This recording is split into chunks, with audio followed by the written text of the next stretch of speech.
একটা বিচার ব্যবস্থার একটা কলঙ্ক ওই অভিজিৎ গঙ্গোপাধ্যায়, এটা হচ্ছে নাম্বার ওয়ান। আর দ্বিতীয়, আমি একটা টিভিতে দেখছিলাম যে ও বলেছে আমি চন্দ্রবড়া, বিষধর সাপ।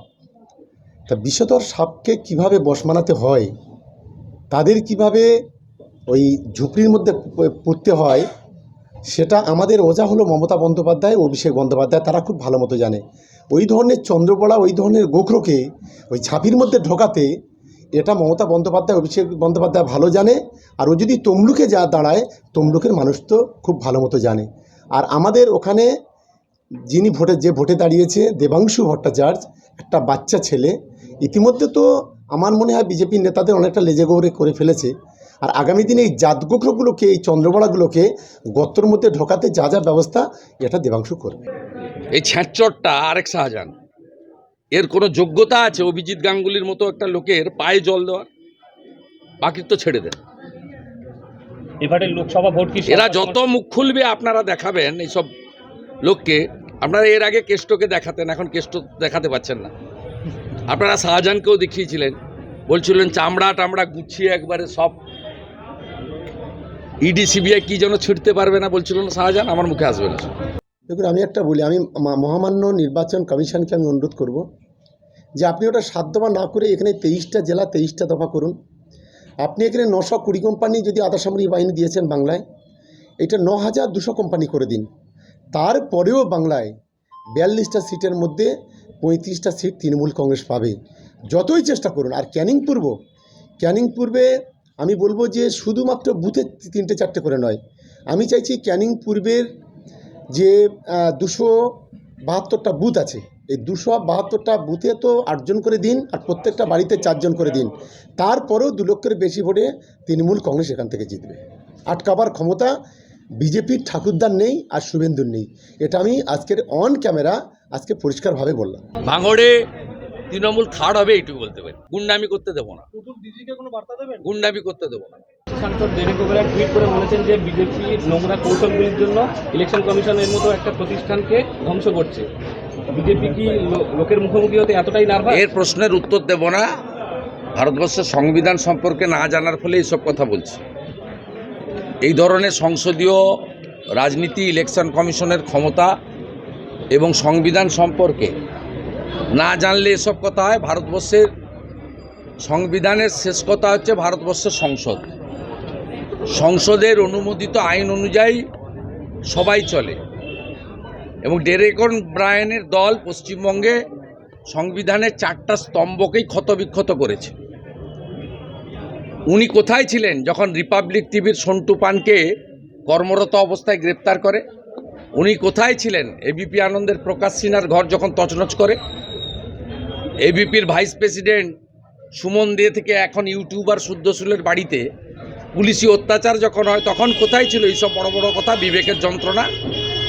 সংবিধানের 4টে স্তম্ভ ক্ষতবিক্ষত করেছে। ল মেকার কোন রাজ্যে বিধানসভার বিরোধী দলনেতাকে প্রত্যেক বছর অ্যাসেম্বলি সেশনে সাসপেন্ড করে বাইরে রাখা হয়? কোন রাজ্যে 2019-এর আইএস অফিসার তিনি হন আপনার ডিজিপি, আর 2015-র আইএস অফিসার হন হোম সেক্রেটারি? কোন রাজ্যে? বড় বড় কথা বলছেন। ল মেকার, ব্যুরোক্রেসি, সংবিধানের 4র্থ স্তম্ভ, মিডিয়া, সমস্ত পিলারকে ধ্বংস করে দিয়েছেন। পশ্চিমবাংলায় 1 কোটি লোক পঞ্চায়েতে ভোট দিতে পারেননি। ইলেকশন কমিশন কিচ্ছু করছেন না, আরও অনেক কিছু দেখতে চায় বাংলার লোক। 21-এর বিধানসভা ভোটের পরে এইখানে আমি এসেছি 3 জন বিজেপি কর্মীকে খুন করেছিল, তাদের পরিবারের পাশে দাঁড়াতে। এইখানে 400 জন ঘর ছাড়া ছিল। এই অফিসে 1 লক্ষ লোককে বাড়ির বাইরে পাঠিয়েছেন। আপনাদের মুখে গণতন্ত্র, সংবিধান, সংসদীয় ব্যবস্থা, শান্তি, সম্প্রীতি, ঐক্য, স্বাধীনতা, এসব কথা মানায় না। গৌতম দেব, কে গৌতম দেব? কোন গৌতম দেব? সিপিএম এর? নর্থ বেঙ্গলের গৌতম। সে নিজে তো 70,000 ভোটে হেরেছে। তার বিধানসভা কেন্দ্রে 19-এ বিজেপি জিতেছে 70,000 ভোটে, ডাবগ্রাম ফুলবাড়িতে এবং তিনি মাননীয়া শিখা চ্যাটার্জির কাছে অনেক ভোটে হেরেছেন।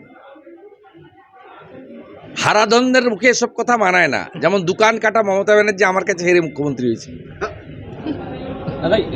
দাদা ডায়মন্ড হারবার নিয়ে কি ভাবছেন? নওশাদ সিদ্দিকীও এখনো দাঁড়ায়নি, আপনারাও মানে কোনো রকম ডায়মন্ড হারবারের ভোট 1 জুন হবে, আপনাকে ভাবতে হবে। বিজেপি ব্যক্তির উপর নির্ভর করে না, সংগঠনের কাজ চলছে। চমক থাকবে ডায়মন্ড হারবারের কেন্দ্রে? না, চমক রাখার কোনো দরকার নেই।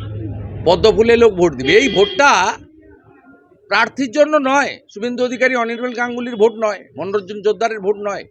এই ভোটটা হচ্ছে দেশ কার হাতে রেখে দেব, দেশকে ইউক্রেন, আফগানিস্তান, গাজা, প্যালেস্টাইন বানাবো কিনা। এ তো আমরা প্রতিনিধি যাব এক একজন, ও তো প্রধানমন্ত্রীর ভোট। এখানে তৃণমূলের কি, বেল পাকলে কাকের কি। পশ্চিমবাংলার 42, মেঘালয়ের 1, আর আসামের 1, আর অখিলেশের দয়ায় উত্তরপ্রদেশের 1। 45টা সিটে লড়ে দেশ এবং দেশের ভোট নিয়ে যারা কথা বলে বা ভাবে, তারা মূর্খের স্বর্গে আছে। তাই এই ভোটটাতে প্রধানমন্ত্রী কে থাকবেন তার ভোট। আমরা যদি চাই ইউক্রেন হয়ে যাক, ভোট অন্য লোককে দিতে পারেন, ইন্ডির পিন্ডি চটকে দিন। আপনি যদি চান আফগানিস্তান হোক, অন্য জায়গায় দিন। আপনি যদি চান গাজা ভূখণ্ড হয়ে যাক, সকালবেলা হামাস এসে গুলি চালিয়ে মেরে দিয়ে চলে যাক 1000 লোক। আর যদি চান এ দেশ বিশ্বগুরু হোক, 12তম অর্থনৈতিক শক্তিশালী দেশ ছিল, এখন 4র্থ অর্থনৈতিক শক্তিশালী দেশ। নিজের দেশে কোভিডের ভ্যাকসিন দিয়ে 55টা গরিব দেশকে ভ্যাকসিন দিয়েছে নরেন্দ্র মোদীজি। অস্ট্রেলিয়ার প্রধানমন্ত্রী বলেন মিস্টার বস। সাউথ আফ্রিকার প্রধানমন্ত্রী পায়ে হাত দিয়ে প্রণাম করেন। মিডিয়া জিজ্ঞেস করলে বলেন এই লোকটা আমার দেশের লোককে বাঁচিয়েছে বিনা পয়সায় ভ্যাকসিন পাঠিয়ে। তাই ভোটটা নরেন্দ্র মোদীর ভোট, দেশের প্রধানমন্ত্রী তৈরি করার। এইবারে লোকসভা ভোট কি শওকত ওনার মোল্লা পায়ে জল দেওয়ার যোগ্যতা আছে। এই ছ্যাঁচড়টা আরেক শাহজাহান, এর কোনো যোগ্যতা আছে অভিজিৎ গাঙ্গুলির মতো একটা লোকের পায়ে জল দেওয়ার? বাকি তো ছেড়ে দেন। এবারে লোকসভা ভোট কি এরা যত মুখ খুলবে আপনারা দেখাবেন এইসব লোককে। আপনারা এর আগে কেষ্টকে দেখাতেন, এখন কেষ্ট দেখাতে পাচ্ছেন না। আপনারা শাহজাহানকেও দেখিয়েছিলেন, বলছিলেন চামড়া টামড়া গুছিয়ে একবারে সব ইডি সিবিআই কি যেন ছিঁড়তে পারবে না বলছিলেন শাহজাহান, আমার মুখে আসবে না। আচ্ছা, গার্ডেন রিচ কাণ্ডে আপনার ওখানে আপনার ববি হাকিমের কি গ্রেপ্তারের দাবি তুলছেন? গ্রেপ্তার করতে হবে, তারপরে তো ববি হাকিম এসে যাবে। খুব খুশির খবর, গত বছর রামনবমীতে শিবপুরে রাম ভক্তদের উপর যারা আক্রমণ করেছিল, তৃণমূলের ওয়ার্ড সভাপতি শামীম আহমেদ সহ 11 জন একটু আগে গ্রেপ্তার হয়েছে। এটা অত্যন্ত খুশির খবর, কারণ এই মামলা আমি করেছিলাম, জনস্বার্থের মামলা, ডালখোলা, হাওড়া এবং রিষড়া নিয়ে। পরবর্তীকালে সুপ্রিম কোর্টে গেছিলেন মমতা ব্যানার্জির সরকার, সেখানে হেরেছেন। ডালখোলায় 17টা গুন্ডা জেলে, 11টা গুন্ডা এখানে ধরা পড়েছে। আপকি বার এবারে রিষড়া ভাকিয়েছে।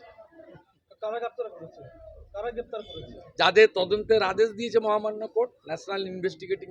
এবারে 17ই এপ্রিলে রামনবমীর মিছিলে কোথাও ঝামেলা হবে না, আমি দায়িত্ব নিয়ে বলতে পারি, কারণ গুন্ডারা সব জেলের ভিতরে যাচ্ছে।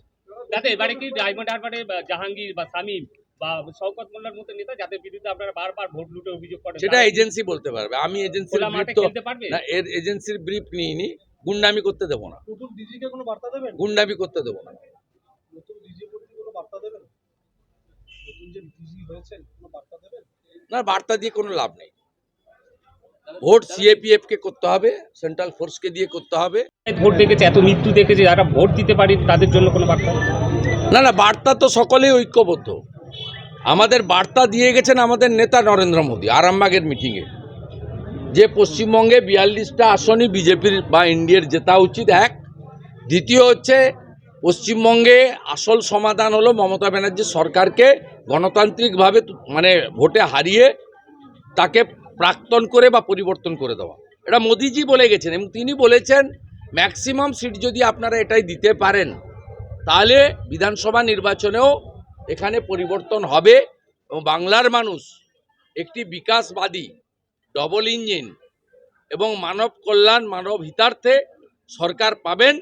এবং আয়ুষ্মান ভারত, প্রধানমন্ত্রী ফসল বীমা যোজনা, উজালা 3 এবং অসংখ্য স্কিম, বেটি পড়াও বেটি বাঁচাও থেকে শুরু করে যেগুলো কেন্দ্রীয় সরকারের স্কিম মমতা ব্যানার্জি রাজনীতি করে চালু করতে দেননি। একমাত্র সমাধান হলো বিজেপির সরকার আনুন। তিনি বলে গেছেন লোকসভায় যত ভালো প্রদর্শন করবেন বিধানসভা তত সহজ হয়ে যাবে। যেটা আমাদের নেতা আমাদের মার্গদর্শক দিয়ে গেছেন সেটাই কর্মীদের বক্তব্য। আমরা এই নিচের তলায় ইমপ্লিমেন্ট করার কাজটা করছি as a BJP sincere discipline worker হিসেবে। দাদা এবারে কি সাধারণ মানুষ ভোট না, not for you, not for media. দাদা, এবারে কি সাধারণ মানুষ It's our secret meeting, BJP organization under the leadership of this president, professor. খুব ভালো এখানে প্রোগ্রেস হয়েছে। 21-এ প্রায় শেষ করে দিয়েছিল। যাদবপুর কেন্দ্রে তখন উত্তম করের নেতৃত্বে আর্তের সেবা করেছে পার্টি এখানে। পরবর্তীকালে উনাকে প্রেসিডেন্ট করেছে, উত্তম করকে স্টেটে নিয়ে গেছে। পার্টি ফুললি ইউনাইটেড এখানে। সমস্ত প্রেসিডেন্ট এক্স প্রেসিডেন্টরা একসঙ্গে ছিল। আমরা একসঙ্গে কাজ করব। আমাদের একটাই নেতা নরেন্দ্র মোদী, একটাই প্রতীক পদ্ম ফুল। গেছে বিজেপি সাংগঠনিকভাবে দুর্বল, বুথের সভাপতি নেই এবং বুথে এজেন্ট পর্যন্ত দিতে পারে না। এবার না, কি সেটা কিছু হবে? মাইনরিটি মুসলিম বুথে আমাদের মমতা ব্যানার্জির উগ্র প্রচারের জন্য কিছু লোকজন নেই, কিন্তু আমাদের সংখ্যাটা আমি বলবো না, অলমোস্ট 80% বুথে আমাদের লোক আছে। সেটা আমাদের প্রেজেন্ট ডিস্ট্রিক্ট লিডারশিপ তারা খেটে খুঁটে তৈরি করেছে। ভাঙড়ে কি করবেন? আপনাকে জানার দরকার নেই। ভাঙড়ে তৃণমূল থার্ড হবে এইটুকু বলতে পারি, বাকিটা আর বলছি। যে প্রার্থীকে দক্ষিণ আসানসোল রিজেক্ট করেছে সেই প্রার্থীকে যাদবপুরও রিজেক্ট করবে। এটা এডুকেটেড এলাকা। এখানে বাবা মহাদেবকে নিয়ে যা যা কাণ্ড করে রেখেছেন, আর যে ভাষায় কথাবার্তা বলেন, এখানকার লোক অ্যাকসেপ্ট করবে না। এখানকার লোক ভীষণ সচেতন, শিক্ষিত। এখানে বেকার বেশি থাকতে পারে, পেনশনার্স বেশি থাকতে পারে, বাংলাদেশ থেকে এক কাপড়ে চলে আসা শরণার্থীও প্রচুর থাকতে পারে। তো এখানকার লোক জানে যে কাকে হারাতে হবে আর কাকে জেতাতে হবে। শিবরাত্রির পোস্ট নিয়ে কিছু বলবেন? সায়নী ঘোষ যে পাবলিকই বলেছে তো আসানসোলে, আবার যাদবপুরও বলবে।